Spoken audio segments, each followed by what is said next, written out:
सिंह साहब एजुकेशन में आप सभी लोगों का स्वागत है। पिछली वीडियो में हम प्रश्नावली 3.3 का प्रश्न नंबर 2 हल कर चुके थे। प्रश्न नंबर जो हमारे लिए 3 दिया गया है, इस वीडियो में हम प्रश्न नंबर 3 को हल करेंगे। निम्न समस्याओं में रैखिक समीकरणों को बनाइए और उनके हल प्रतिस्थापन विधि द्वारा ज्ञात कीजिए। तो हमारे लिए यहाँ पर कुछ यानी कि सवाल दिए गए हैं, तो हमें सबसे पहले उनको क्या करना है, समीकरण युग्म के रूप में बनाना है और फिर उनके जो हल हैं वो प्रतिस्थापन विधि से ज्ञात करना है। तो हमारे लिए एक एक करके हम यानी कि इसके जो प्रश्न नंबर 3 में जो भी सवाल हैं, 4-5 सवाल हैं, उनको एक एक करके हल करेंगे। तो इसमें पहला जो सवाल है, दो संख्याओं का अंतर 26 है और एक संख्या दूसरी संख्या की 3 गुनी है, उन्हें ज्ञात कीजिए। तो इसमें देखिए यहाँ पर यानी कि दो संख्याएं हैं, दो संख्याओं का अंतर यानी कि अंतर मतलब होता है घटाना। तो दो संख्याओं का जो अंतर है वो कितना दिया गया है, 26 दिया गया है। और फिर बोला गया है हमारे लिए कि उन दो संख्याओं का अंतर 26 है और एक संख्या दूसरी संख्या से कितनी है, एक संख्या दूसरी संख्या से कितनी यानी कि गुनी है, 3 गुनी है। कितनी गुनी है, 3 गुनी। तो चलिए हम पहले इसको यानी कि हमें नहीं पता कि कौन सी संख्याएं हैं, तो हम क्या करेंगे, मान लेंगे कि माना पहली संख्या, माना पहली संख्या बराबर x। हमने पहली संख्या क्या मान ली, x। हमने जो पहली संख्या है वो क्या मान ली, x, और तथा दूसरी संख्या क्या मान लेते हैं, तथा दूसरी संख्या बराबर हमने मान लिया y। हमने पहली संख्या को क्या माना है, x, पहली संख्या को क्या माना x और दूसरी संख्या को क्या माना है, y। अब हमारे लिए जो प्रश्नानुसार वो दिया गया है वो लिखते हैं। तो यहाँ पर प्रश्नानुसार हम लिखेंगे, प्रश्नानुसार। प्रश्नानुसार देखिए इसमें दो शर्तें दी गई हैं। पहला तो दो संख्याओं का अंतर कितना है, 26 है। तो यहाँ पर देखिए दो संख्याओं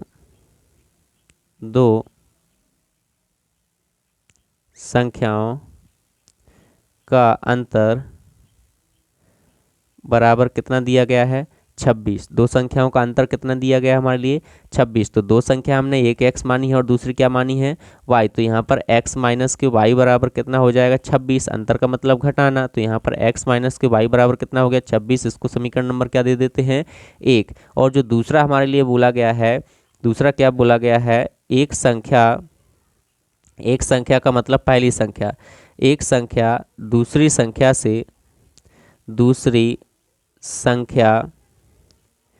से कितनी अधिक है, एक संख्या दूसरी संख्या से 3 गुनी है। दूसरी संख्या से कितनी है, 3, दूसरी संख्या की 3 गुनी है। एक संख्या दूसरी संख्या की 3 गुनी है, यहाँ पर की 3 गुनी है। तो चलिए यहाँ पर हमने पहले यानी कि क्या, एक वो पहले तो अंतर दिया था तो x माइनस के y बराबर 26, ये हमने पहला समीकरण दे दिया। और दूसरी जो शर्त दी गई है कि एक संख्या दूसरी संख्या की 3 गुनी है, एक संख्या दूसरी संख्या की 3 गुनी है। तो एक संख्या का मतलब पहली संख्या x जो है वो दूसरी संख्या y है और उस y की कितनी है, 3 गुनी है। y की कितनी है, 3 गुनी। तो यहाँ पर गुनी का मतलब क्या है, गुना। तो यहाँ पर x बराबर हम क्या लिख लेंगे, 3y। ये हमारा समीकरण नंबर हो गया 2। समीकरण नंबर कौन सा हो गया, 2। अब हम क्या करेंगे, समीकरण 2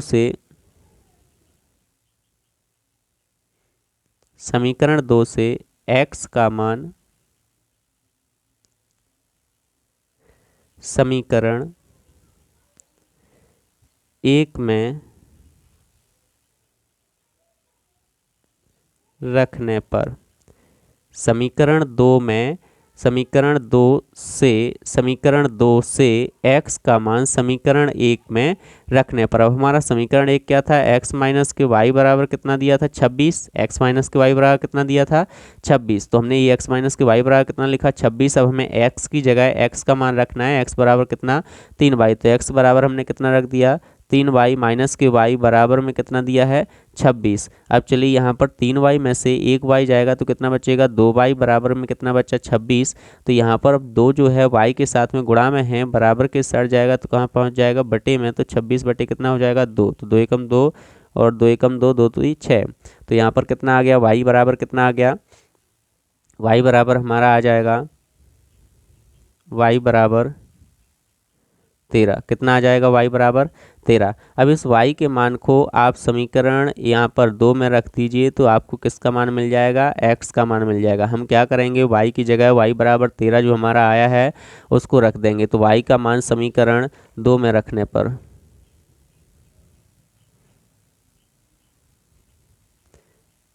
y का मान समीकरण 2 में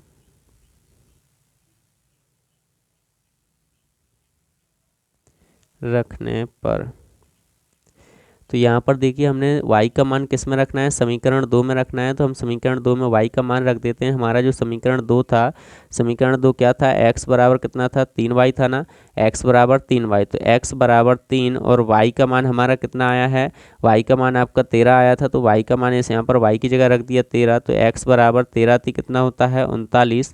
तो हमारे लिए दोनों मान मिल गए हैं। दोनों मान x और y के जो हमें निकालना था, अतः लिख देंगे, अतः x बराबर कितना मिला है 39 और y बराबर कितना मिला है 13। यही हमारे क्या है, x और y के मान है और ये हमारा आंसर है। आशा करता हूँ कि आपको ये वीडियो पसंद आया होगा। इसमें जो सबसे पहले हमारे लिए जो एक सवाल के रूप में दिए थे, हमने उसके क्या बनाए हैं, समीकरण बनाए हैं और उन समीकरणों को हल किया है। और हल करने पर हमारे लिए प्रतिस्थापन विधि से हमने क्या किया है, हल किया है। प्रतिस्थापन विधि में हमने आपको पहले भी बता चुके हैं कि किसी एक चर का या तो x का या y का एक समीकरण से मान निकाल कर दूसरे समीकरण में रखते हैं, इसी को प्रतिस्थापन कहते हैं। और फिर x और y के मानों को हम अलग अलग समीकरणों में रखकर निकाल लेते हैं। चलिए, आशा करता हूँ आपको ये वीडियो पसंद आया होगा और यदि पसंद आया हो तो लाइक कीजिएगा, शेयर कीजिएगा और कमेंट बॉक्स में कमेंट करके हमें ज़रूर बताइएगा कि हमारे वीडियो आपको कैसे लगते हैं और क्या हम आपको और क्या क्या वीडियो यानी कि बनाकर और उपलब्ध करा सकते हैं। ये सब कुछ हमारे लिए कमेंट बॉक्स में आप बता सकते हैं और अपने दोस्तों के साथ अधिक से अधिक शेयर कीजिएगा। Thank you.